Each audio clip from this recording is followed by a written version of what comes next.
Good afternoon to all IEM and UEM family members. So today the presentation is on demand side management for effective operation of microgrid. Okay, so Professor Dr. Ankit Kumar Sharma is from the Department of Electrical Engineering. So you can see the topic is quite pertinent to him, microgrid. And it is something we are all interested in. Grids are very important, and electricity definitely is one of the most important thing in our lives.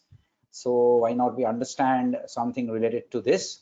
And I believe, Dr. Ankit, you will keep it as simple as possible for everybody, Sure. not from your domain, also to understand. Okay. So thank you. You may kindly Right. take over from here.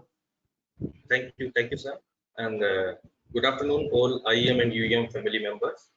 And I would like to thank Chancellor sir, Vice Chancellor sir, and Dean sir, Registrar sir, and all faculty members. So today's topic is demand side management for effective operation of microgrids.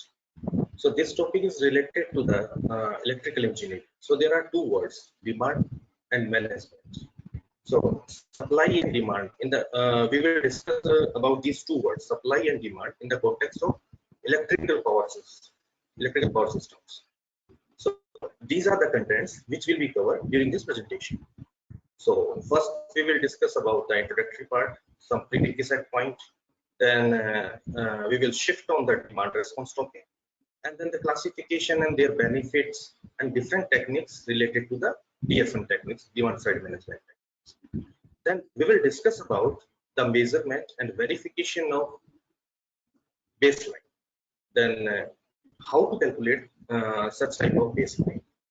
Then we will discuss about the types of users in our society, and then we will understand these all problems by taking a practical example in the electrical system by taking a test smart grid. And finally, we will discuss about the results. And so, first of all, when we discuss about the demand side management in the power system, so what is the motivation behind it? What is the motivation behind it? So, as you know, as we are aware about that in most modern power systems, the problems of periodic and structured power shortage and the sharper valley filling differentiate exist for a long time. So these raise concerns over resource depletion and bridging the gap between supply and demand. So there are two words. I already mentioned that there are two words, the supply and demand. So there are two words in the context of electrical power system. So what is the motivation behind it? What is the motivation behind it?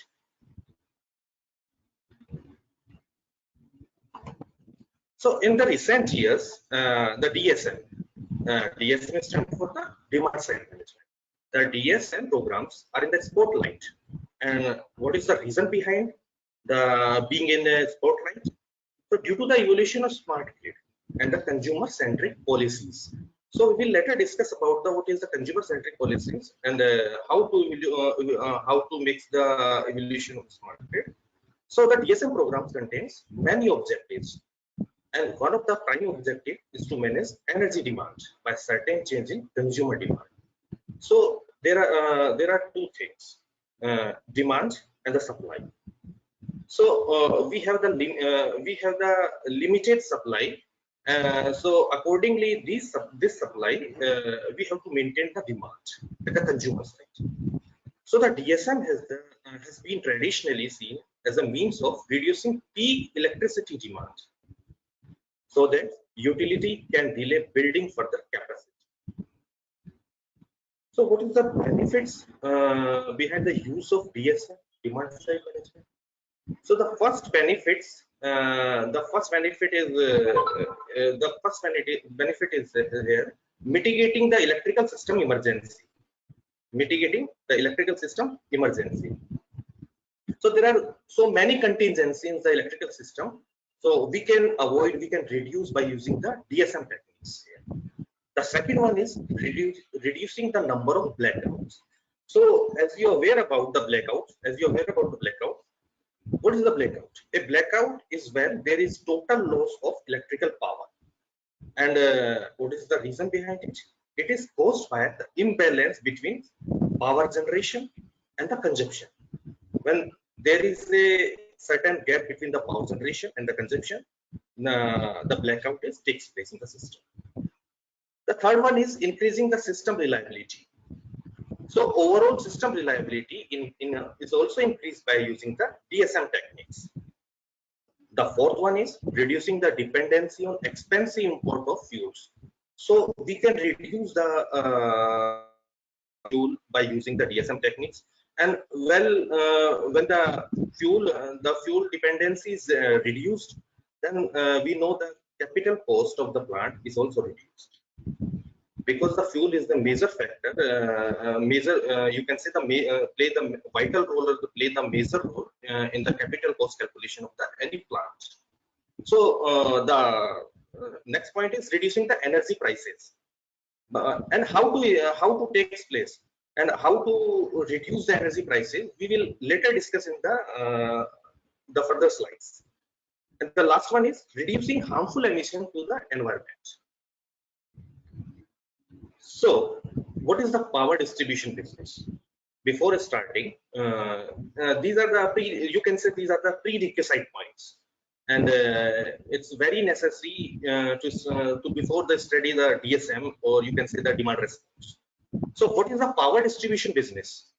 So here to meet the demand with efficiency and reliability. Here two words used: efficiency and reliability, so that the demand and supply on the electricity grid will be balanced at all the times. So what is the means of efficiency in terms of GSM? So if we have the low power cost, if we have the low losses in the system, if we have the low operation cost, and if we have the best customer services, and the best customer services provided by the utility and by the independent system operators. So the system is called efficient. The system is called efficient. And what is the meaning of reliability here? So the power quality and availability. These both terms shows the reliability of the overall reliability of the system. So there are two terms: supply and the demand. Then the future of demand. What is the future of demand? Here, demand is energy demand. So the demand is likely to grow at a pace more than envisaged. So the first key point, which also about the future of demand, that the economically growing rapidly. So we need the more energy demand.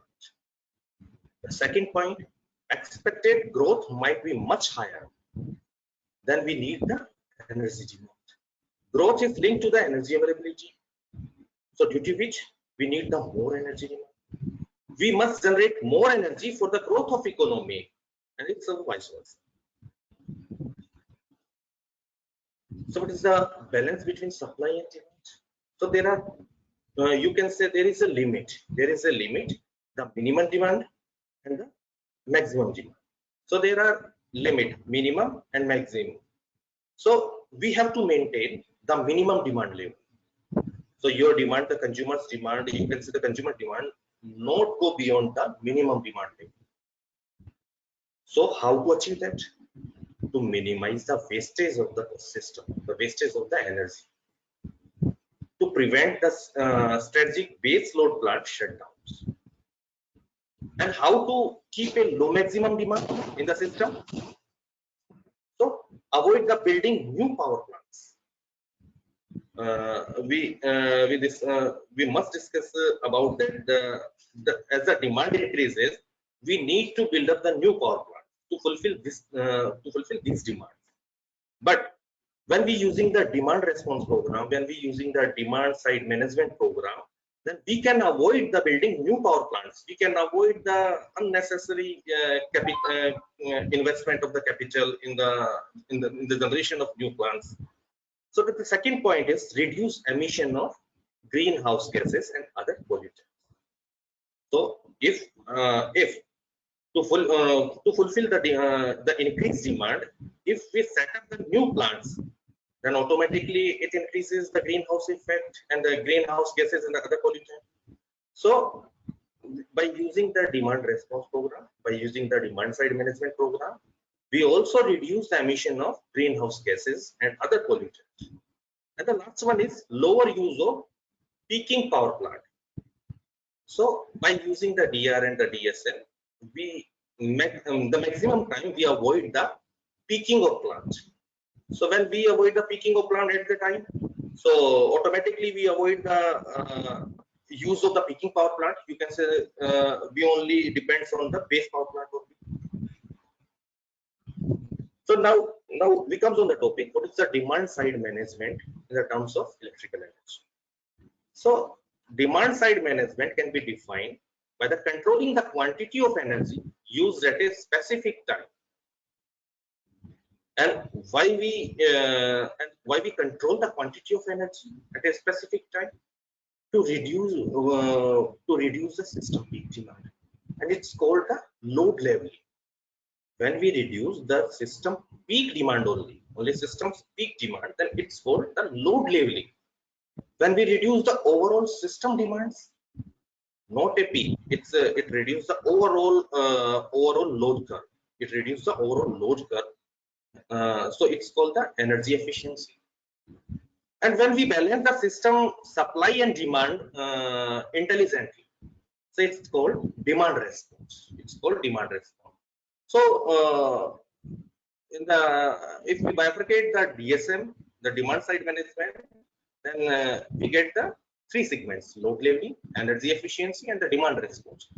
But in these three segments, the energy efficiency and the demand response is the major factor.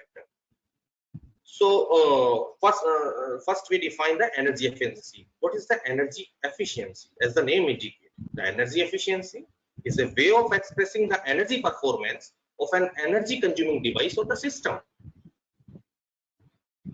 And the energy efficiency generally relate the energy consumption to the some other measures. So how to identify the energy efficiency? So you listen about it. The ZZ per unit of the production output. When we're talking about the production output, then energy efficiency can be measured in the terms of ZZ per unit.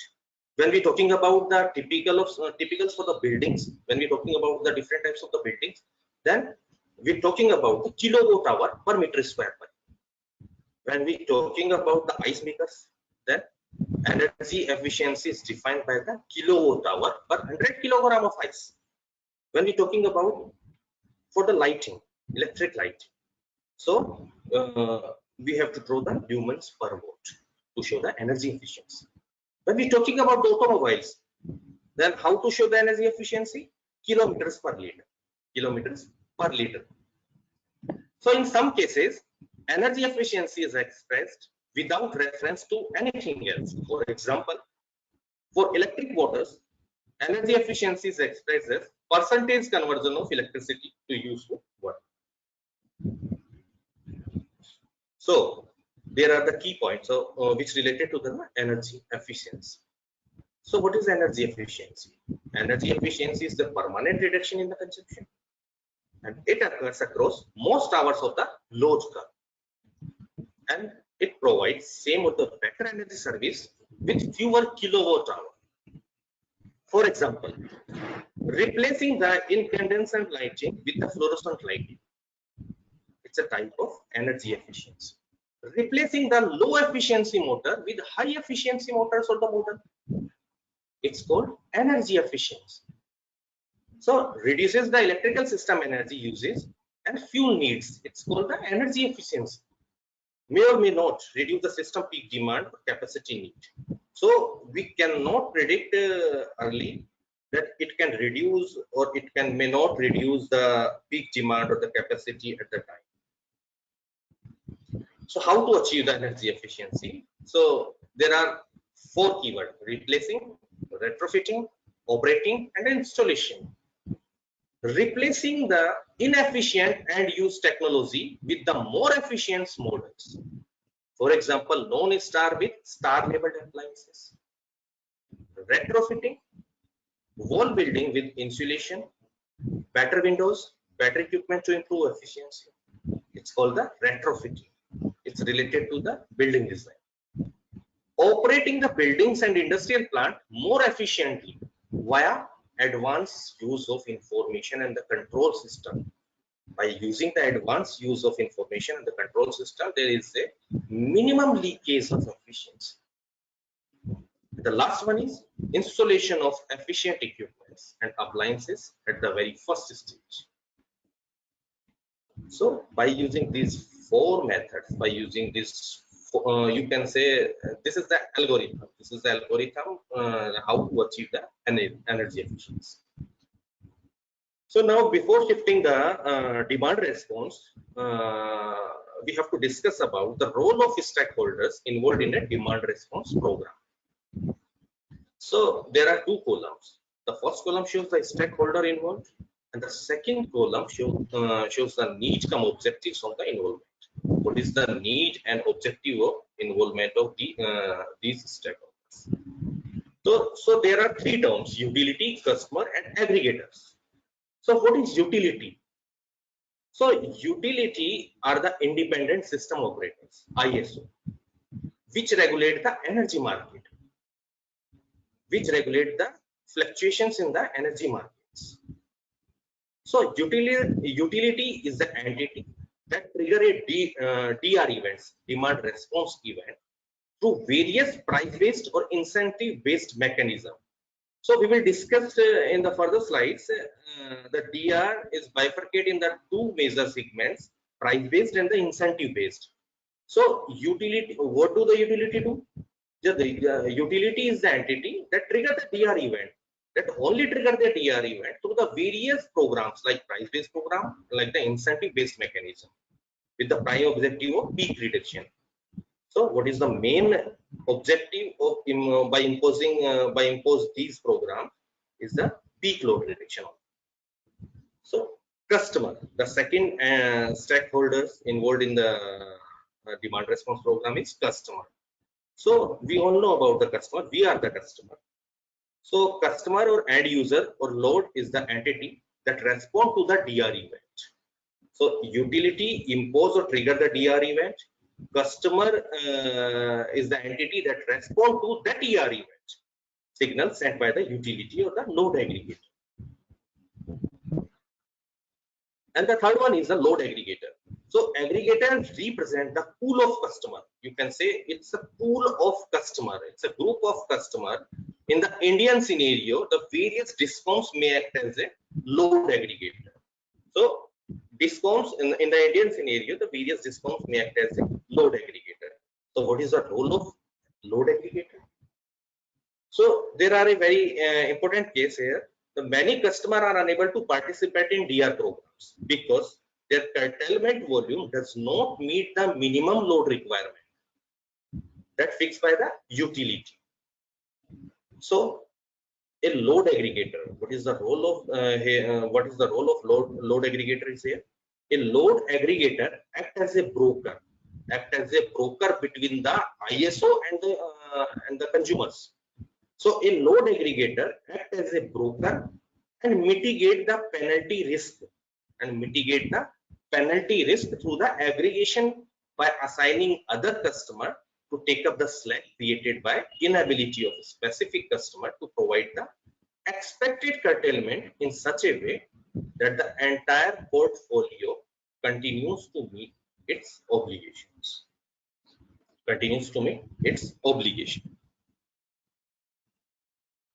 Now we come on the most important segments, demand response. So this whole presentation is lies on the demand response only. So what is the demand response? The first question is arise from your side, that what is the demand response? So demand response can be defined: changes in electricity uses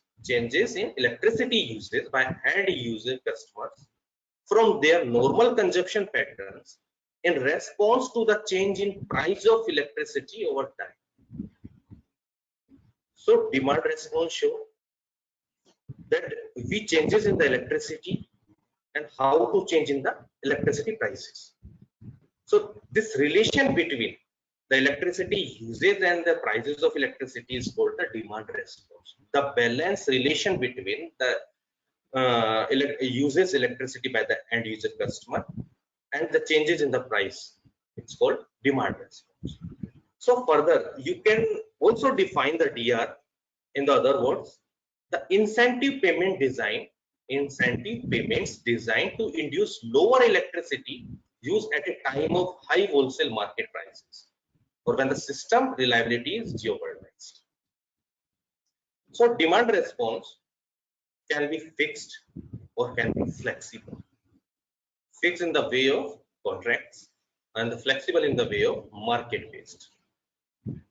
So in the demand response, the consumers can respond in three ways.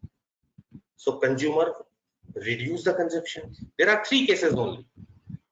There are only three cases for the consumers. He can reduce the consumption. He can reduce the overall consumption. He can shift the consumption. And if he don't want to reduce the consumption, he don't want to shift the consumption, then he have to use the on-site generation. So what is the reduced consumption? Reduce consumption at targeted times, but maintain the same consumption pattern at other times.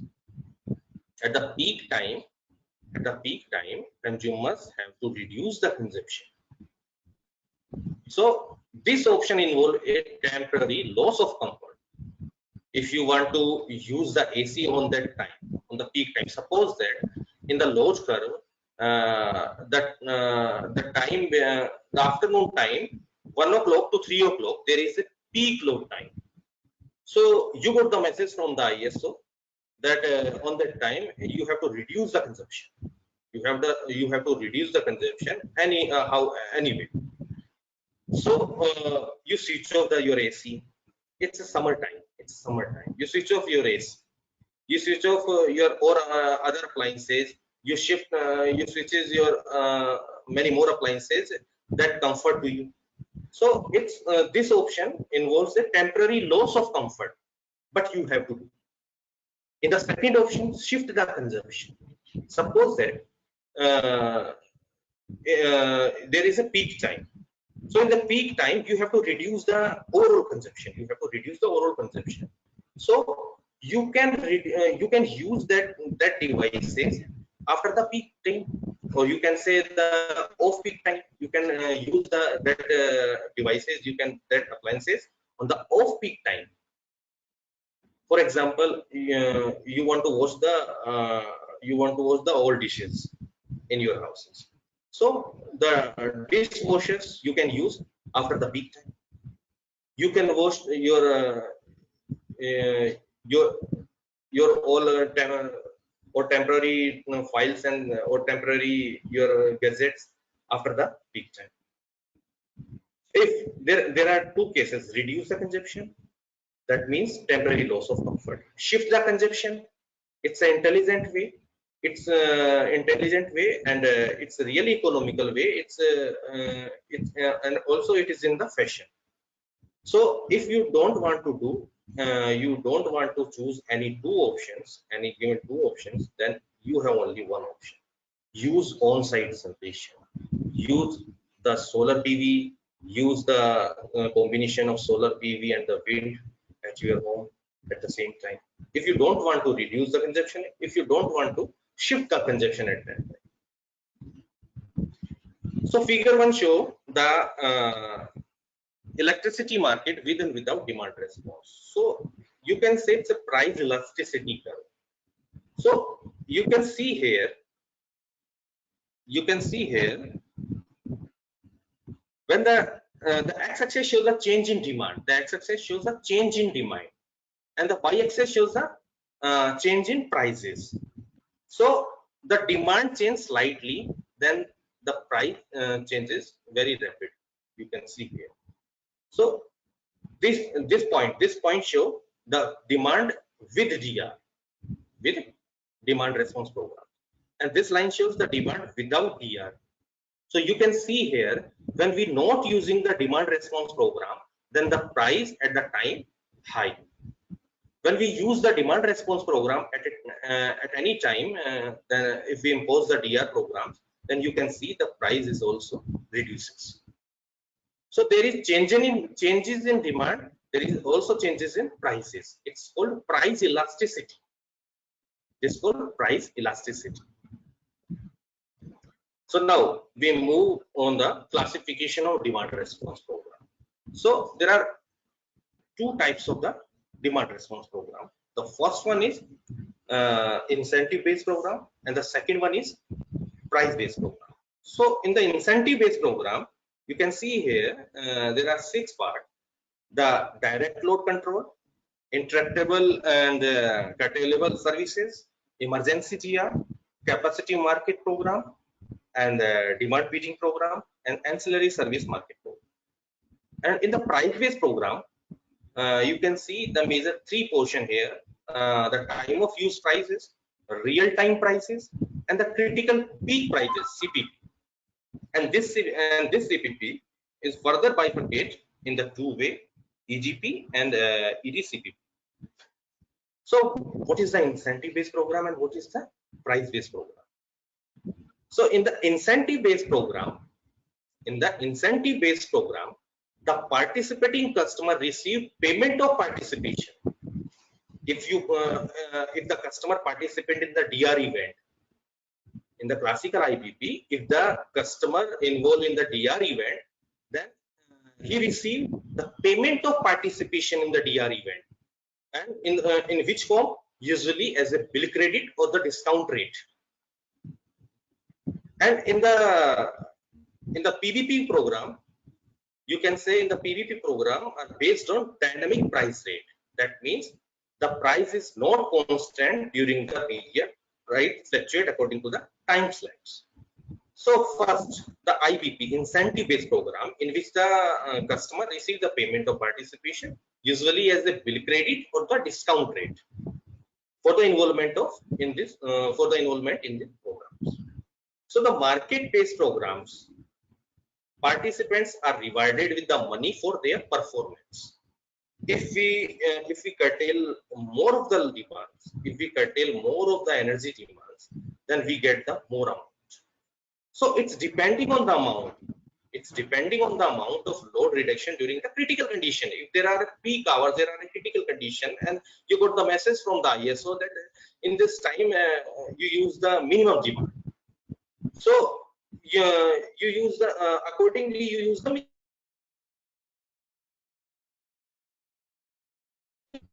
demand. So after the DR events, you get the reward points. You get the reward points that you can use in the bill credit or the discount rates. In the DLC program, we have already we will discuss about the DLC program. It's a part of the IBP.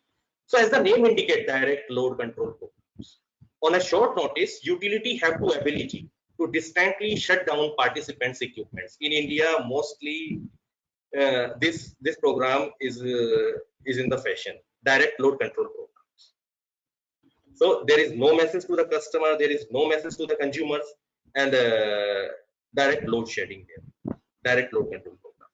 So it's ultimately it's a loss of comfort for the consumers. But it is only implement in the case of residential customer. But if we're talking about the commercial customer, the big commercial customer and the industrial customer, this method is not useful. So as with the direct load control programs, the customer participating in intractable curtailable programs. So participants in this program, ICP program, you can say the ICP program, intractable curtailable programs. So it's a part of IBP. So in this program, participants are asked to reduce their load to predefined value. So participants who do not react can face penalties. There is a provision of penalties. In the demand bidding program, in which the consumer bid on a specific load reduction in the electricity market, if the bid is adopted, if it is less than the market price, it's same as the bidding process. So in emergency DR program, as the name indicates, this program is only implemented during the emergency. during the emergency electrical contingencies. So in the emergency DER program, participant customer are paid incentive for measured load reduction during the emergency conditions only. So furthermore, the capacity market program is also offered to the customer who can commit to providing pre-specified load reduction when the system contingency arises. And the last one is the ancillary service market program. It's same as the capacity market program, which allow the customer to bid on the load curtailment in the spot market as the operating reserve. And that it's a combination of the capacity market program and the demand bidding program, ancillary service market program. The second segment is the price-based program. It's it's a really interesting program, and in this time it's play a very major role to implement in the DR. So price-based program are based on dynamic pricing rate. So what is dynamic pricing rate? In which the electricity tariff are not flat. The price fluctuates following the real-time cost of electricity. That means if we are talking about the 24 hours, then we have the 24 price maps. For the first hour, we have the different prices. For the second hour, we have the different energy prices. So the ultimate objective of these programs is to flatten the demand curve by offering a high price during the peak period and lower prices during the off-peak period. So what is the main objective? Why we read about the why we generate the understanding about these programs? So what is the objective behind these programs? To flatten the demand curve, to flatten or smoothing the demand curve. And how to flatten or demand these load curve? By offering a high price during the peak period and by offering the lower price during the off-peak period. So the basic type of PBP is the TOU rate, time of use rate, which are the rates, the electricity price per unit consumption that differ in different blocks of time. That means if we talking about the first hour, then the energy prices are different. If we're talking about the 7th hour, 8th hour, then the prices are totally different. And prices depends upon the peak time and the off-peak time. During the peak time, where the load is peak, then these prices are high. So the rate during the peak period is higher than the rate during the off-peak periods. CPP, critical peak prices. It's a part of PBP program, the price-based program. So CPP, critical peak prices, are used during the contingency or high wholesale electricity prices for a limited number of days or hours per year. So there is a slight difference between CPP, EDP, and the EDCPP. So CPP is used during the contingency, and it's a limited number of days. It's a limited number of days or hours per year. EDP is similar to CPP in having a higher prices for electricity and differs from CPP in fact that the price in the exact for the whole 24 hours of the extreme. If we're talking about the CPP, then we're talking about the time frame. If we're talking about the EDP, we're talking about the time frame. So CPP have the time frame of the limited number of days and hours per year. But in the EDP, the time frame is only 24 hours. So, which is unknown until a day ahead. So, furthermore, in EDCPP rate, the EDCPP rate is also a CPP rate. CPP rate for the peak or off-peak period is called during the extreme days. Extreme days CPP. So, the RTP, the last one is RTP, real-time prices. And real-time prices are programs in which the customer are charged hourly fluctuating prices. The energy prices fluctuating according to the time slabs and reflecting the real cost of electricity in the wholesale market. So many economists are convinced that RTP programs are the most direct and efficient DR program. And I also use the RTP programs to follow the DR programs in my studies. So when we talking about the demand response benefits, so there are 4 benefits: participant side benefits, market side benefits. In terms of reliability, the DR benefits are related to the in terms of reliability, and in terms of market performance. So what is the participant side? The participant side benefit, the consumers, how the consumers get the benefited by using the DR programs. So we already discussed about that. The consumers got the incentive payments by using if he involved the DR events. If the consumers respond the DR events, then he got the incentive payment in the involvement of the DR programs. Ultimately, he also reduced the bill amount. If you're talking about the market side benefits, then there are 3 benefits. In the market side, if we talking about the benefits in the context of the market side, then reduction in the prices, increase in capacity, and the deferred infrastructure cost. If you're talking about in terms of reliability, then reduce the outage risk, increase participation of consumers, and resource diversifications. If you're talking about the last one, the market performance, then reduction in the market power, various options for the consumers if we use the DR programs. If we use the DR programs, then market power is also reduced, and there are various options for the consumers. Consumers is also available here. Reduction in the price volatility. So also reduction in the price uncertainty. So an overall electricity price reduction is expected eventually because of a more efficient utilization of the available infrastructure as well. For example, the reduction of demand from expensive electricity generating units.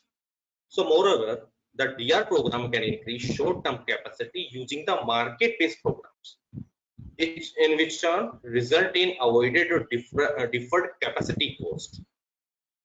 When we talking about the reliability, in terms of reliability, then the reliability benefits can be considered as the market-wide benefits because they affect all market participants. So by having a well-designed DR program, the participants have the opportunity to help in reducing the risk of outage also. And the last category of DR program benefiting is involving the electricity market performance. So in this category, in this segments, the consumer can manage their consumptions since they have the opportunity to affect the market, especially with the market-based programs and the dynamic pricing programs. You can say the price-based programs. So demand responsiveness reduces the ability of main market players to exercise power in the markets. So these are the benefits when we use the DR event, when we participate in the DR events, when we use the demand side management techniques.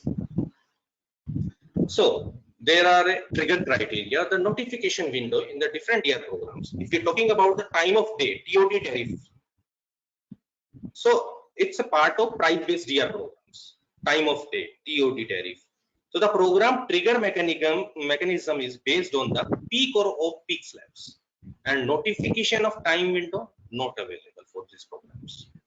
And the real-time pricing for the RTP, there is no notification window for the RTP programs because we have the different prices slabs for the different times.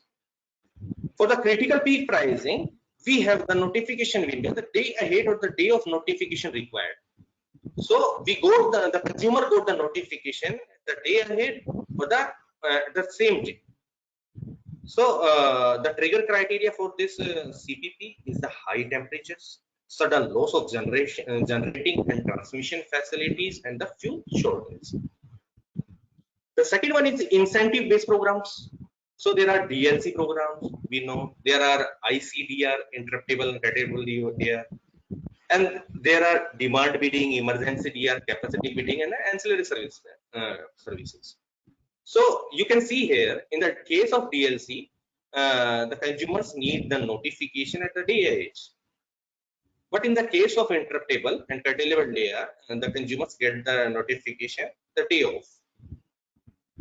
And in the demand bidding program is also same as the direct load curtailment program. The consumer received the notification at the day age.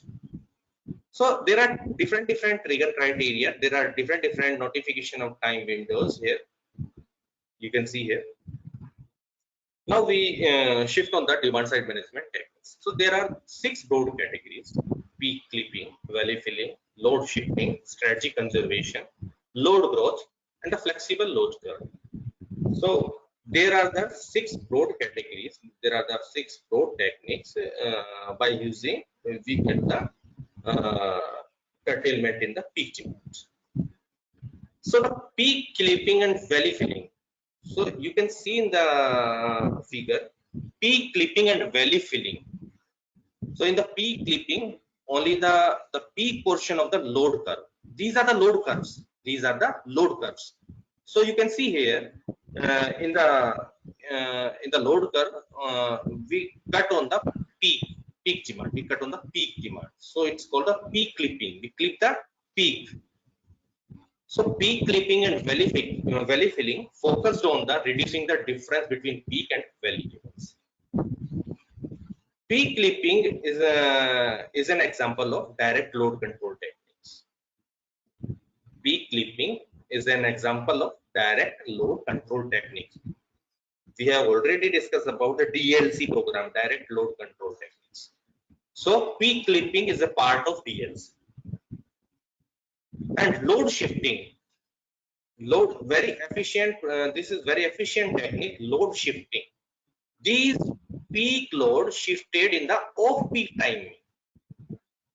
This peak load shifted in the off-peak timings.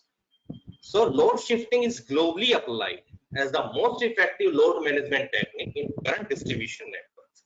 And I also use the load shifting in my studies because it is very efficient program. There is no loss of comfort for the consumers. So load shifting takes advantage of time independency of loads, and it shifts load from peak time to off-peak time. So we can shift the load from peak time to off-peak time for reducing the prices, and for make a balance between supply and demand. Strategy conservation. Strategy conservation aims to achieve the load shape optimization through the application of demand reduction methods, and it's only implement on the it's only implement directly at the consumer premises. Strategic load growth. It's also the part of optimization. It's optimize the daily response in the case of large demand introduction beyond the valley filling techniques. Same as the valley filling techniques, but in both these have a slight difference. Flexible load shape is mainly related to the reliability of smart grid. And what? The smart grid management system identify the customer with flexible load. Flexible load means we can shift the flexible load means the loads which are willing to be controlled during the critical period in exchange of various incentive. For example, we can wash the dishes after the peak time also. So there is no urgency. The further part is measurement and verification and important of baseline. So baseline, what's the baseline? Consumer's baseline. So before implement the DR events, the total load, the total consumer's load is called the CBL before implement the DR event. So what we'll do in DR event? First, we can understand this CBL and the DR event in this way. So first of all, we calculate the total demand. we calculated the total consumption for the consumers. That this is the total consumption. Now we have to reduce the consumption. This is the this consumption is higher for the consumers. So for reduce the excessive consumption, we impose the DR event. So what is the use of DR events? To reduce the excessive demands, to reduce the peak in demand. So first of all, how to identify this is the peak time, this is the non-peak time, your off-peak time. So first of all, you have to calculate the consumer's baseline. You have to calculate the total load before implement the DR event. So this is called the baseline. So this estimate of consumer consumption is called the consumer's baseline load, which can be defined the predicted amount, the predicted amount of the electricity that would have been used by a customer in the absence of a DR events. So you can say before implementing the DR events. So actual reduction. What is the actual reduction by implementing the DR? So how to identify the actual reduction? How to calculate the actual reduction? CBL minus metered uses. So baseline, there are three methods to calculation of the baseline: data selection, estimation, and the adjustment. So we come to the data selection. First of all, to find out the consumer's baseline, we have to select the data. So there are a baseline window. There are some instances of the baseline windows. So how to select the data? So you can take the last 10 days known holiday weekdays to calculate the CPL. So how to select the data? You can select the 10 most recent program eligible non-event days. You can select the 10 most recent program eligible days beginning 2 days before the event, and the last 45 calendar days and the previous years. So these are the method. Among these methods, you can choose the one of the method. So I have used that 5 out of 10 method. That means I use the load of 10. I collect the load of 10 total 10 days. Suppose that Monday, Tuesday, Wednesday, Thursday, Friday, Saturday, Sunday, then Monday, Tuesday, Wednesday, and then I escape the weekend load. That means Saturday and Sunday's load. So I have 8 days. Now escape the days which have the minimum loads. So by escaping the days, the finally I have the only 5 days out of 10 days, and I have calculated these 5 days accordingly. So data selection method, you can choose the one of the method among these methods. So all of the baseline windows, but these are the method by taking which you can calculate the data selection. So what is the excluding windows, and how to understand that these days should be excluded by total days is? So excluding days with the DR events. The DR event, suppose that the DR event imposed on the Monday and Tuesday, then you have to exclude these 2 days also. Exclude days with the outage, excluding days with the extreme weather, excluding days with the highest or the lowest load. The second one, when you calculate, select the data, then you have to estimate the data. So the method of developing the baseline curve using from the baseline window can be enumerated. Averaging, regression. There are a method for the estimation is averaging method, regression method, maximum value method, rolling average method. So in the averaging method, calculate for each hour and half hour of the day. In the regression method, calculate load using linear regression model from the included days or the on weather and other variables. So you can consider the weather condition in also. So maximum value method takes the maximum of the load in the included period, and the rolling average method updated the unadjusted baseline.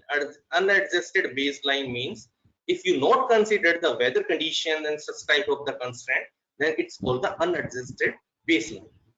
So we can take a factor 0.9 times, 0.1 times, and calculate and estimate the CPM. So Jaipur Vidyut Vitran Nigam Limited (JVVNL) for its DR project, which covered July 2013 to March 2014, used 5 in 10 method for estimation of baseline. And the third one is adjustment. We are already talking about that. If there are various factors like the temperature, humidity, calendar data, sunrise, sunset times, and the event operating condition. If we not included in these factors, then we have to adjust the CPL. So how to adjust the CPL? So there is combination of load in the hours between 1 and 4 hours prior to curtailment. So the window between these time in the some methods we take the window of 1 to 4 hours. In the some method we take the window of 1 to 2 hours. In the some methods we have the window of 3 to 4 hours prior. So the weather-based adjustment of all load based on difference or ratio of regression estimating using the curtailment period.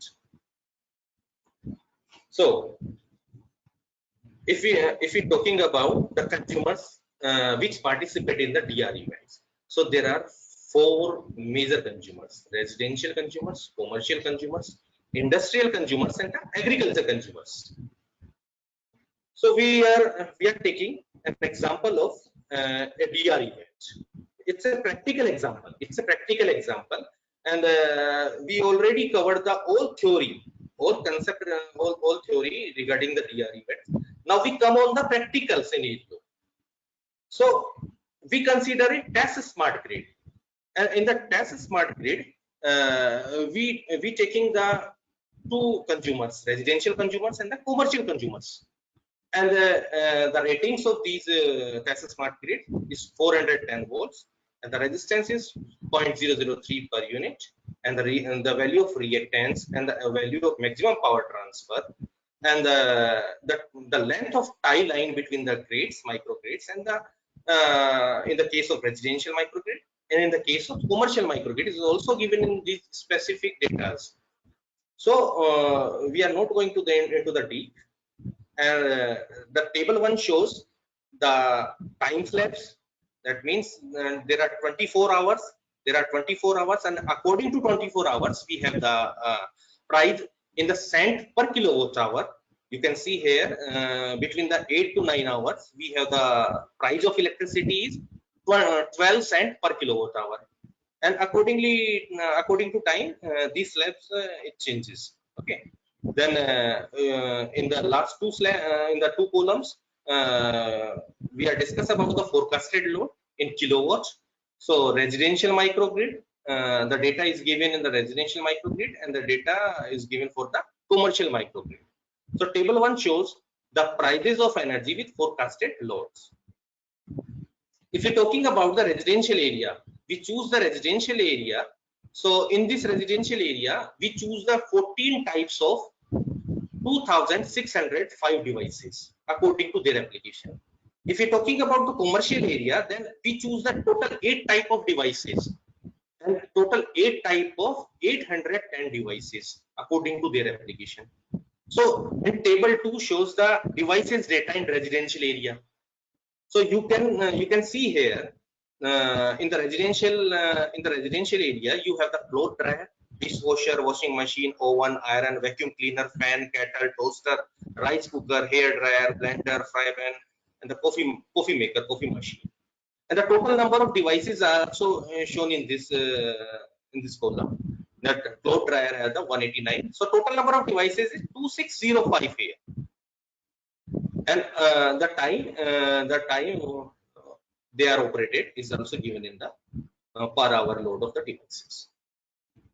And the table 3 shows the device data in the commercial area. So the total number of devices is 810, and the devices are water dispensing machine, hair dryer, electric kettle, electric oven, coffee machine, electric fan. So this is the small commercial area. We are showing the data of a small commercial area. So what is the problem? We have to curtail the load. We have to curtail the load. We have to manage this load.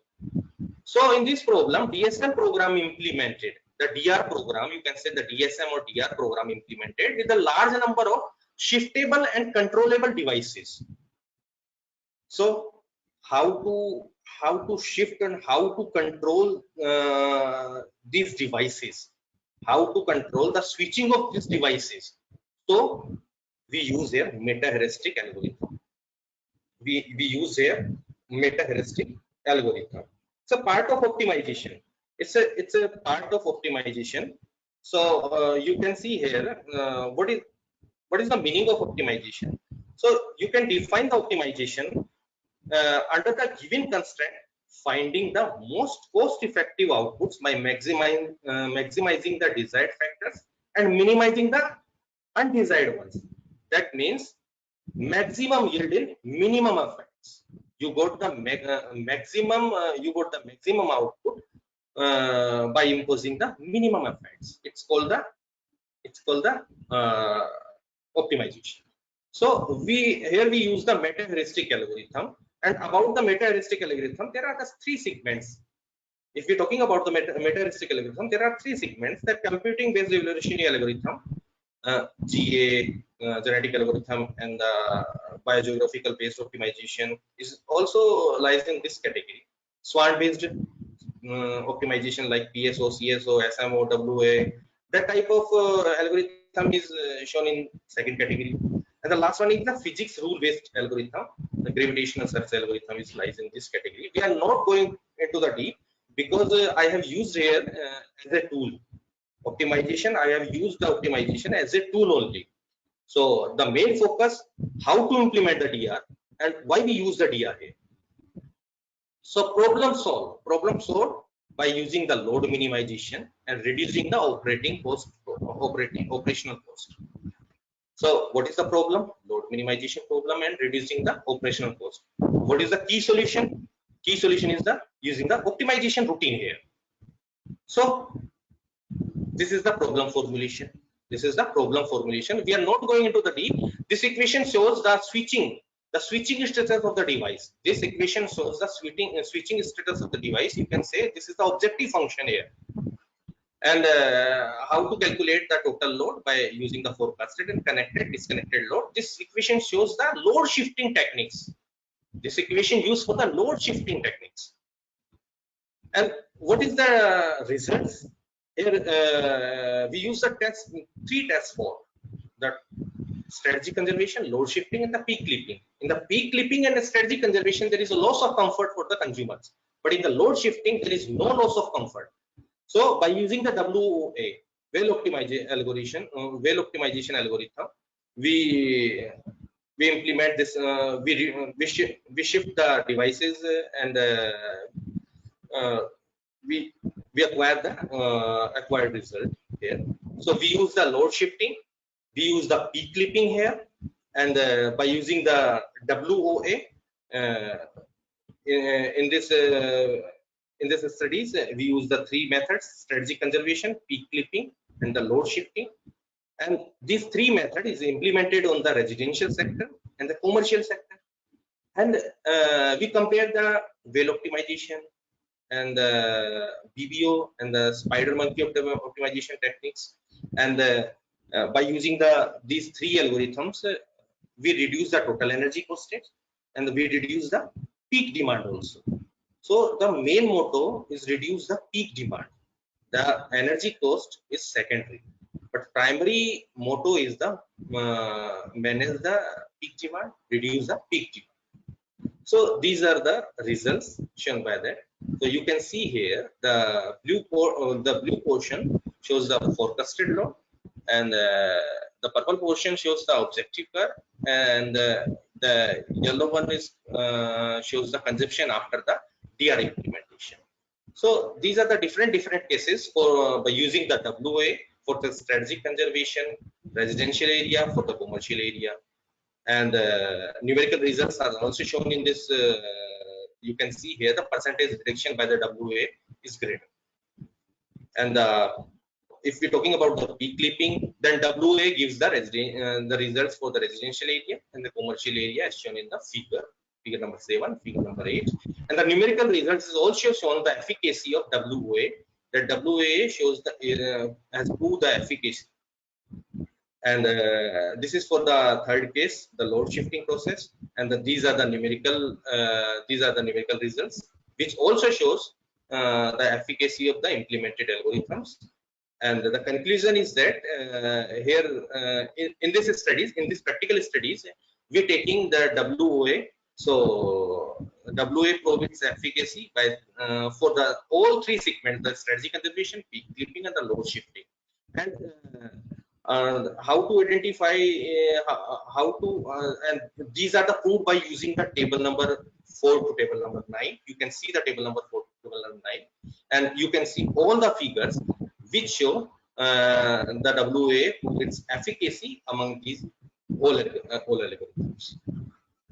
So DR offers easiness for the networks management, and also finding the solution of different query with the complex steady phase issues. So in market, this new trends focus towards benefits of users as well as operators. So DR participants are rewarded using PBP and also for the IBP, but hybrid and complementary strategy is providing better energy management. So what is the conclusion of this study? What is the conclusion of this presentation is that there are two programs, PBP and IBP, and if we use the one program separately, then ultimately we got the reduction. But if we use the hybridization, if we use this program PBP and IBP, then we get the high efficacy. These are the reference. So thank you so much, and I hope so you understand everything here. Okay, so thank you, Dr. Ankit. So you want the poll to be shooted now? Sure, sir, sure. Okay, so I have shooted the poll already, and we'll wait for 1 minute. So yesterday's poll reached 60%. I don't know whether it will reach today. So I request all members to vote quickly. It's 25 seconds now. We'll wait for 1 minute.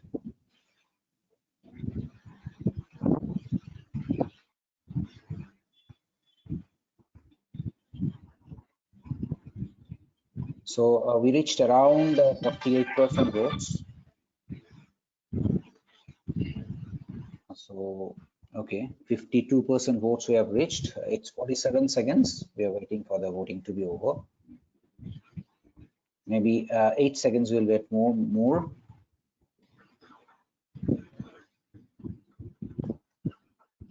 Okay, so we reached 1 minute. It's 55% votes today. I close it. And the results I share, as you can see, 49% people goes for all of those, and 18% people goes for only B and C, and 17% goes for reduce overall cost of installation capacity. So Dr. Ankit, your comments, please. So the right answer is all of these. So by using the peak clipping, by using the load shifting, by using the old DLC methods, we can achieve our objectives. So there is the answer of all of these. Okay, so 49% people got it correct. I hit that poll now. I come for questions. There are two questions in the question box. The first one is by Professor Nirban Chakraborty. He asks, in India, as there is flat tariff pattern followed in most of the areas, is there any scope of implementing this demand response for the Indian customers in the recent Electricity Act, like dynamic pricing or TOU? Yes, sir. Actually, in the Indian scenario, we are trying to achieve that, but the main problem is the education, the education of the customers. So we all know about that. How much we are how much we are aware about the electricity cost, electricity, and how to save the electricity. So in India, we only achieve the portion of CBL calculation. But after that, if we find out the new way to implement the DR, like the implementing the different pricing schemes, different pricing scheme according to the time. So we need to educate the consumers first. So after the educate the consumers first, we can also impose in India also. So there is really tough task, because the Indian mentality, we all know about it. So it's a very critical, very major task, sir, and I can't predict about it, how much time it taken in the future. Okay, so the next question is from Professor Gautam Paul asking, good afternoon, sir. Is there any relation between demand side management and greed failure? Yes, sir. Yes, sir. Yes, sir. If we, I already discussed about the blackout problem. So grid failure and the blackout problems. So you can see in the blackout problems, there is a total loss of electrical power. And what is the reason behind this total loss? There is an imbalance between power generation and the consumption. You can say the supply and the demand. There is imbalance between supply and the demand. And the DR method create a balance, create a positive balance between the supply and the demand. So by imposing the DR method, we also avoid these contingency like the power failure, like the grid failure also. Okay, so thank you, Professor Ankit. I think that's the end of the questions today. Thanks to all IEM and UEM family members, and thank you, sir. Thank you.